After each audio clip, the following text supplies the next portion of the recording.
ഞാൻ എൻ്റെ ഹൃദയത്തിന്റെ സത്യസന്ധതയുടെ ആഴത്തിൽ നിന്ന് ഞാൻ നിങ്ങളോട് പറയുന്നു, യേശുവിനെ ഏറ്റുപറയാൻ ഈ അന്ത്യകാലത്ത് ദൈവം ഒരു ജനത്തെ അന്വേഷിക്കുന്നുണ്ട്. നിങ്ങൾ ശ്രദ്ധിച്ചോണം. അതായത് ഹെബ്രായ ലേഖനം 11-ാം അധ്യായത്തിൽ പറയുന്നുണ്ട്, അവർ അലഞ്ഞു നടന്നു, അവർ വേട്ടയാടപ്പെട്ടു, അവർ പീഡിപ്പിക്കപ്പെട്ടു, അവർ രണ്ടായി വെട്ടിമുറിക്കപ്പെട്ടു, അവർ നഗരത്തിലും ഗ്രാമങ്ങളിലും ഇടവഴികളിലും അവർ അലഞ്ഞു നടന്നു. അവരെ സ്വന്തമാക്കാനുള്ള യോഗ്യത ലോകത്തിലില്ലായിരുന്നു. ഹെബ്രായ ലേഖനം 11 പറയുന്നുണ്ട്, ശ്രദ്ധിച്ചേ. അതായത് അന്ത്യകാലത്ത് കേട്ടോ, ഇത് ദൂതാണ്. അന്ത്യകാലത്ത് ദൈവം ഒരു ജനതയെ രൂപപ്പെടുത്തും. അന്ത്യകാലത്ത് ദൈവം ഒരു ജനതയെ, അതായത് വഴുക്കുന്ന വരമ്പിൽ അങ്ങോട്ടോ ഇങ്ങോട്ടോ എന്ന് ചാഞ്ചാടിക്കളിക്കാത്ത, സംശയമില്ലാത്ത, അല്ലെ സംശയത്തിൽ ജീവിക്കാത്ത, വിശ്വാസത്തിൽ ഉറപ്പുള്ള ഒരു ജനതയെ ദൈവം രൂപപ്പെടുത്തും. ആ ജനതയുടെ പ്രത്യേകത എന്താ അറിയാമോ?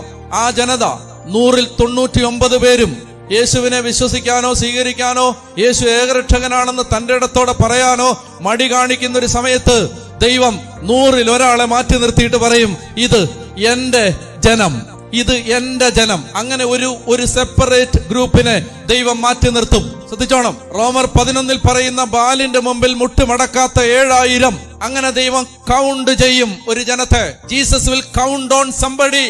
He will take into account. He will take seriously some people, a group of people, a microscopic minority. ഒരു ന്യൂനപക്ഷം. ആ ന്യൂനപക്ഷം ആരെന്നറിയാമോ?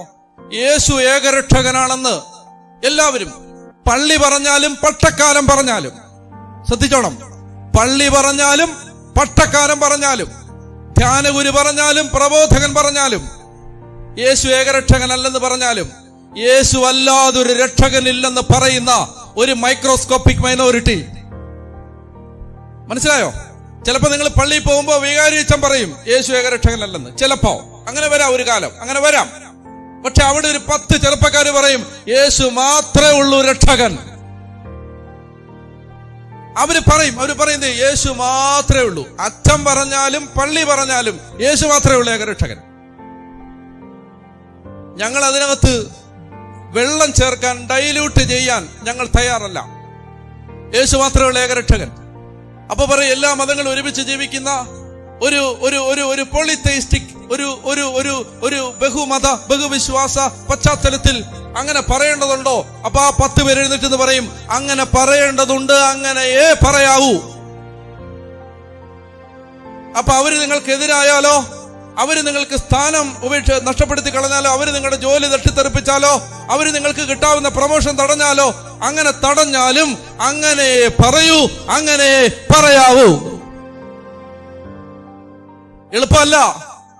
എളുപ്പമല്ല. മനസ്സിലായോ? മൈക്കിലൂടെ വരുന്ന ശബ്ദത്തിന്റെ ആവേശത്തിൽ ചിലപ്പോ യേശു പറയാൻ തോന്നും, എളുപ്പമല്ല. But Jesus is counting on you and me. റെഡിയാണോ?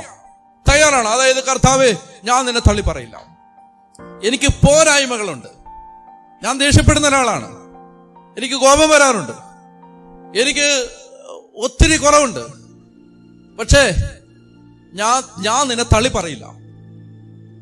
ഒരവസരം വരുമ്പോ, ഒരു സന്ദർഭം വരുമ്പോ കഴുത്തിന് കത്തി വെച്ചിട്ട് നാളെ ഒരാൾ എന്നോട് പറയുകയാണ്, നടന്നു പോകുന്ന നടവഴികളിൽ നാളെ ക്രിസ്ത്യാനി ന്യൂനപക്ഷമാവുകയും നാളെ ക്രിസ്ത്യാനിയുടെ അംഗബലം എണ്ണം കുറയുകയും ചെയ്യുമ്പോ ഏതെങ്കിലും ഒരു തീവ്രവാദ സമൂഹത്തിൽപ്പെട്ട ഒരാള് ഒരു ജിഹാദിയുടെ കത്തിമിനത്തുമ്പ് നിന്റെ കഴുത്തിൽ വെച്ചിട്ട് നിന്നോട് പറയുകയാണ് ഡിനൈ ജീസസ് എന്ന് പറഞ്ഞാൽ, ദൈവത്തിനൊരു പുത്രനെ കൊണ്ട് ആവശ്യമില്ലെന്ന് പറഞ്ഞാൽ, ദൈവത്തിനൊരു പുത്രൻ ഇല്ലെന്ന് പറഞ്ഞാൽ, യേശു ഏകരക്ഷകനല്ല ഒരു പ്രവാചകൻ മാത്രമാണെന്ന് പറഞ്ഞാൽ, ആ കത്തിമോനെ എടുത്ത് നിന്റെ കഴുത്തിൽ വെച്ചിട്ട് ചെറുതായിട്ടൊന്ന് അമർത്തിയാൽ അപ്പോൾ തന്നെ നിന്റെ കഴുത്തിൽ നിന്ന് രക്തം വാർന്നൊഴുകി നീ പിടഞ്ഞ് തീരാൻ ഇനി സെക്കൻഡുകളുടെ നിമിഷാർത്ഥ നേരം മാത്രമേ കൺമുമ്പിൽ മിച്ചമുള്ളൂ എന്നറിയുമ്പോഴും നട്ടല്ലോടെ നിന്നിട്ട് പറയും, കൊന്നാലും കത്തിക്കിരയാക്കിയാലും ചോര വാർന്ന് മരിച്ചാലും അവസാനത്തെ പ്രാണൻ ശരീരത്തിൽ നിന്ന് അറ്റുപോകുന്നത് വരെ